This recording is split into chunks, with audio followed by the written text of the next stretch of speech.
Salut tout le monde, j'espère que vous allez tous très bien. Bienvenue dans cette vidéo. On se retrouve aujourd'hui pour un petit bilan culturel.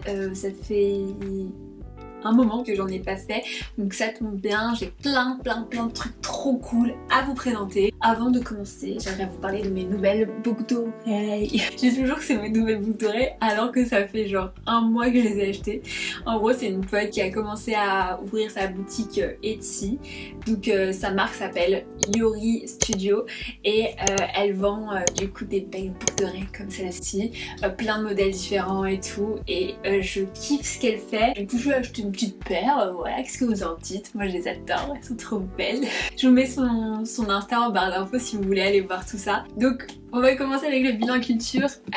Pour commencer, je vais vous parler d'un truc un peu d'actualité parce qu'en ce moment on entend parler beaucoup de l'affaire Free Britney. C'est un mouvement qui a commencé depuis presque un an. En gros, Britney Spears, on la connaît tous, donc c'est une icône de la pop. Pendant le premier confinement, elle a commencé à poster des messages un peu inquiétants, des vidéos un peu inquiétants et tout sur Instagram. Les gens se sont grave inquiétés. Il y a eu un mouvement qui s'est créé du coup qui s'appelle Free Britney. Pour vous contextualiser un petit peu, depuis je crois 2008, un truc comme ça, elle est sous la tutelle de son père juridiquement, c'est-à-dire que elle doit demander à son père la permission pour tout. Cette décision a été prise suite à un burn-out qu'elle a fait, une dépression qu'elle a fait il y a quelques années, et il y a eu un documentaire qui est sorti il y a plusieurs mois sur Prime Video qui résume un peu tout ce qui s'est passé durant sa carrière. Il y a pas mal de témoignages de ses proches,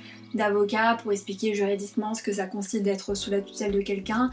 Et voilà, donc ce documentaire, je pense que c'est une bonne base si vous n'êtes pas trop au courant. Après, moi j'avais regardé pas mal de vidéos YouTube avant, dont la vidéo YouTube de The Basic Witch qui en parle. Il y a eu aussi la vidéo de Seb Lafrite. Aujourd'hui on en parle parce que il y a un procès qui est en cours où elle a eu le droit de s'exprimer sur ce qu'elle ressentait. Moi je vais pas en parler plus que ça puisque c'est pas une vidéo qui est consacrée à Britney Spears, mais je voulais vous dire que j'ai vu ce documentaire et que je trouve que c'est une bonne base. Voilà. Sinon, on va rester aussi dans la nostalgie. Je vais vous parler de Friends, de l'épisode spécial Friends, la Réunion. Elle a été diffusée sur Salto il y a quelques semaines. En fait, je vous en ai déjà parlé dans ma vidéo où je fais de la broderie. Je vous mets le petit i juste là. C'est plutôt une émission de télé de retrouvailles avec un présentateur et des intervenants. Ils se remémorent des souvenirs, des secrets de tournage, et ça montre aussi l'impact que la série a eu sur pas mal de personnes. En dehors des acteurs, des réalisateurs, des producteurs, ça a eu des impacts sur les téléspectateurs parce que ça a beaucoup touché certaines personnes et ça leur a permis de plus se livrer, plus se libérer sur certains points. Moi juste j'ai été un peu déçue. Un tout petit peu déçue. En fait, je m'attendais à quelque chose et j'ai pas eu ce que je voulais. Voilà, je reste un peu sur ma faim, même si c'est émouvant, même si c'est drôle à certains moments, on a eu des exclusivités, voilà. Ouais, je vais me faire tuer par les fans. Maintenant, on va passer à la catégorie série où j'ai deux séries à vous présenter. La première, c'est Downton Abbey. Downton Abbey, c'est une série qui a 6 saisons, des épisodes de 50 minutes à 1 heure. C'est une série que j'ai littéralement mangée, qui parle d'aristocrates dans un domaine dans les années 1910-1920. Pour vous contextualiser, c'est juste après Titanic. Quand je dis le Titanic, c'est pas le film, hein. Quand je dis le Titanic, c'est l'événement, le Titanic qui coule. Ouais, parce qu'on en parle dans le premier épisode, qui va avoir une répercussion, mais vous allez voir comment. Et en gros, du coup, ça suit une famille, la famille Crawley, qui vivent dans un domaine en Angleterre. Ils sont britanniques, ils ont l'accent, ils ont la culture.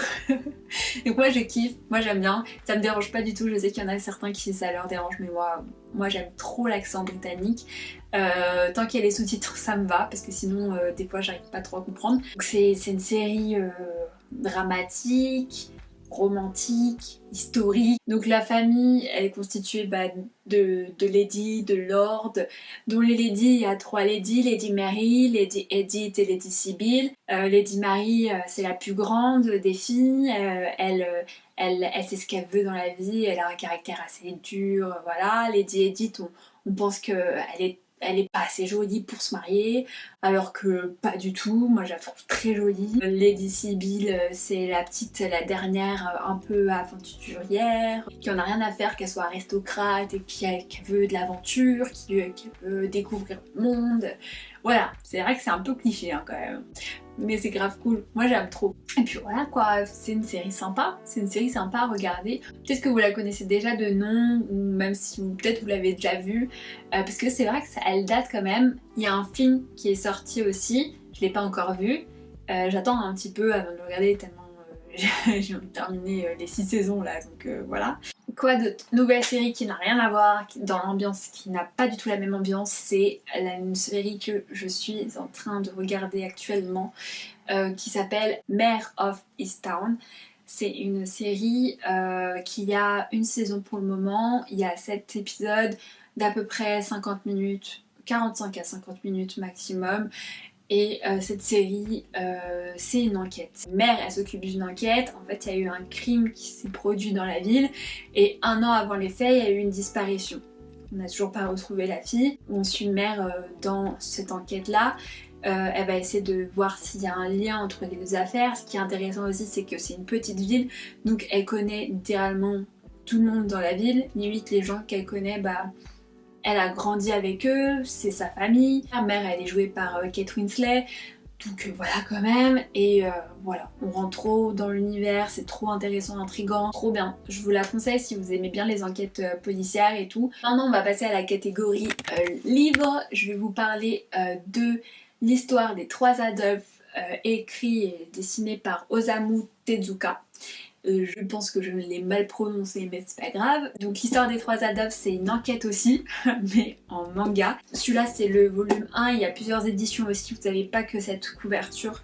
Mais il a été écrit entre 1983 et 1985. Un journaliste sportif qui couvre les Jeux Olympiques de Berlin. Il va finalement enquêter sur la disparition de son frère, qui était en Allemagne et qui l'avait contacté pour lui transmettre des informations hyper importantes. Ça met en avant en fait les relations vraiment entre le Japon et l'Allemagne pendant la Seconde Guerre mondiale. L'histoire des 3 Adolphes, pourquoi? Parce que pour Adolf Hitler, vous l'aurez compris, et pour 2 autres Adolphes qui sont des enfants. Le tome 1 m'a plongé littéralement dedans. Et en plus, ce qui est intéressant, c'est qu'il introduit des contextes historiques dans le manga. Donc il y a un mélange entre fiction et réalité. C'est hyper intriguant. J'ai commandé le tome 2, et je suis pressée de le lire. On va passer à un autre truc qui est la catégorie exposition. Il y a eu l'annonce des réouvertures des bars, des restaurants, des cinémas, mais aussi des musées. Donc j'en ai profité pour aller au centre Pompidou, voir l'exposition Elles font de l'abstraction, qui a commencé au mois de mai il me semble, qui se termine le 23 août. Donc vous avez un peu le temps d'aller le regarder encore. C'est une exposition qui met en avant plus d'une centaine de femmes artistes, donc vraiment du monde entier. Ça essaye de mettre en avant en fait le fait que les femmes ont aussi participé à ce courant, même si on ne leur a pas donné toujours cette visibilité là. Voilà, il y a différentes techniques comme de la photographie, l'art déco, il y a aussi de la danse, par exemple avec des films de Louis Fuller faisant la danse serpentine. Moi j'aime trop parce qu'en plus j'avais regardé le film La Danseuse, donc c'est comme ça que j'ai connu un peu l'histoire de Louis Fuller, même si c'est un film, donc il y a toujours de la scénarisation, mais ce film est trop bien. Si vous voulez voir, il y a Soko, il y a Gaspard Huliel, il me semble, il y a Mélanie Laurent, il y a Lily Rose Depp, voilà. Et puis moi ça m'a fait plaisir de retourner dans un musée depuis... ça faisait un moment quand même, ça faisait un long moment. Et je crois que j'en ai fini pour ce petit bilan culture. Le dernier que je vous avais fait, peut-être que c'était mars, je sais plus. Mais voilà, ça résume un peu mes 3 derniers mois. Je vous souhaite à tous de bonnes vacances si vous partez en vacances. Si vous ne partez pas, bon courage à vous pour vos autres projets de cet été. De toute manière, on n'est pas tous obligés de partir en vacances l'été en fait. Enfin bref, c'est un autre débat. Je vous fais de